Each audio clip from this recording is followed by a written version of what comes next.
Halo semuanya, pernah kepikiran nggak sih di tengah dunia yang isinya macem-macem banget, gimana caranya kita bisa hidup bareng dengan damai? Nah, kali ini kita akan gali dua prinsip fundamental dari ajaran Islam yang ternyata menawarkan jawaban yang dalam banget. Yuk kita telusuri bareng-bareng. Nah, pertanyaan inilah yang jadi inti dari pembahasan kita.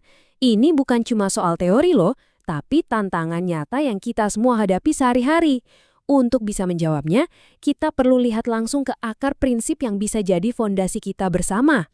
Oke, bagian pertama kita akan fokus ke pertanyaan tentang harmoni ini. Kita kan sering banget dengar kata toleransi ya, tapi apa sih artinya menurut sumber yang akan kita bedah ini? Ternyata, konsepnya itu jauh lebih aktif dan, wow, lebih mendalam dari yang mungkin kita bayangkan. Jadi, kata kuncinya adalah tasamuh. Kalau kita cuma mengartikannya sebagai toleransi, kita bakal kehilangan banyak esensinya.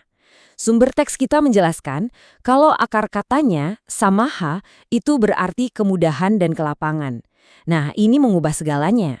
Tasamuh itu bukan cuma sikap pasif, kayak ya udah biarin aja. Bukan. Ini adalah sebuah tindakan aktif untuk memudahkan dan melapangkan jalan bagi orang lain. Konsep sekuat ini pastinya punya landasan yang kokoh juga kan? Sekarang, yuk kita lihat gimana Al-Quran meletakkan dasar bagi prinsip toleransi yang aktif ini melalui sebuah ayat yang menurut saya sangat jelas. Bagiku pekerjaanmu dan bagimu pekerjaanmu. Coba kita resapi. Kalimat ini tuh simple, tapi dampaknya luar biasa. Ini kayak sebuah deklarasi otonomi dan tanggung jawab pribadi. Ayat ini nggak menyangkal adanya perbedaan, justru mengakuinya dan langsung menetapkan aturan main yang jelas. Kita masing-masing bertanggung jawab penuh atas jalan yang kita pilih. Jadi, apa sih intinya menurut para ulama dari ayat ini? Gini, intinya itu iman adalah urusan hati. Itu wilayah privat antara seseorang dengan Tuhannya.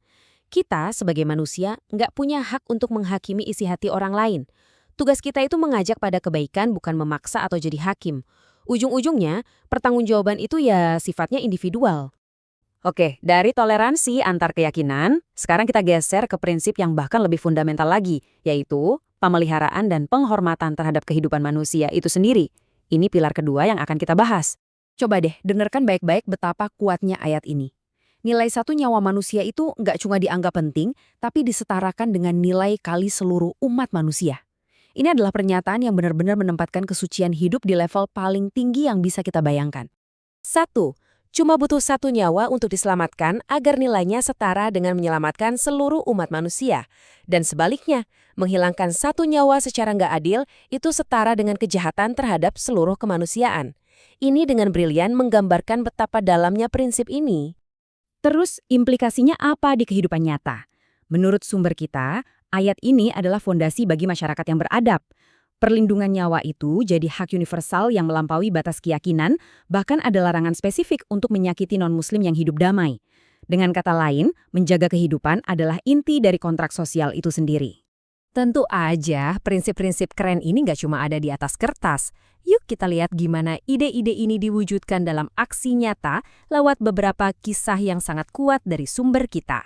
Coba bayangin deh situasinya. Udah ditolak mentah-mentah, ya kan? Reaksi yang wajar mungkin marah atau kecewa. Para pengikutnya bahkan sampai minta agar suku itu dikutuk. Tapi, apa yang terjadi selanjutnya? Bukan kutukan, tapi doa untuk petunjuk dan kebaikan. Ini dia tasamuh dalam prakteknya. Bukan cuma menahan amarah, tapi secara aktif mendoakan kebaikan bagi mereka yang menolak. Ini contoh yang luar biasa banget tentang bagaimana mengubah potensi konflik menjadi sebuah harapan. Nah, kita pindah ke contoh kedua. Ada sebuah prosesi pemakaman dari komunitas agama lain lewat. Tindakan sederhana, yaitu berdiri, mungkin kelihatannya kecil ya, tapi mengandung makna yang dalam banget. Dan ini dia puncaknya. Bukankah ia juga seorang manusia? Jawaban ini langsung menembus semua sekat-sekat agama dan langsung ke inti kemanusiaan kita bersama. Ini adalah penghormatan pada kehidupan itu sendiri, sebuah cerminan sempurna dari prinsip kesucian hidup yang tadi kita bahas. Menariknya, sumber kita nggak berhenti di situ. Toleransi ini ternyata dipraktikkan dalam 3 lingkup yang beda-beda, dari level yang paling personal sampai ke level sosial. Yuk kita lihat kerangka praktisnya. Oke, kita bisa lihat ada 3 lingkup penerapan di sini. Pertama, di level internal agama, ada contoh empati dari seorang imam yang meringankan sholat demi kenyamanan jamaahnya.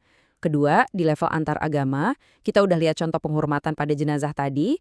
Dan yang ketiga, di level sosial, ada kearifan lokal dari Sunan Kudus di Indonesia yang menghormati kepercayaan tetangganya yang Hindu. 3 contoh, beda-beda levelnya, tapi akarnya sama, tasamuh.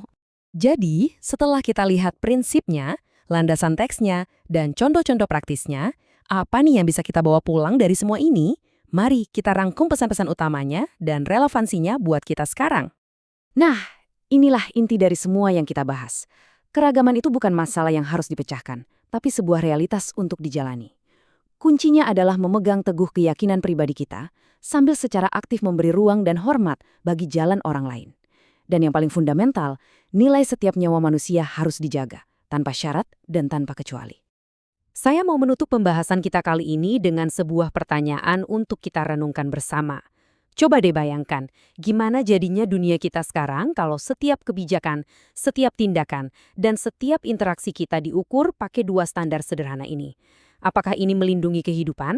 Dan apakah ini menghormati jalan orang lain? Mungkin kedengarannya besar ya, tapi prinsip-prinsip yang kita bahas hari ini ngasih kita kompas yang jelas untuk memulai.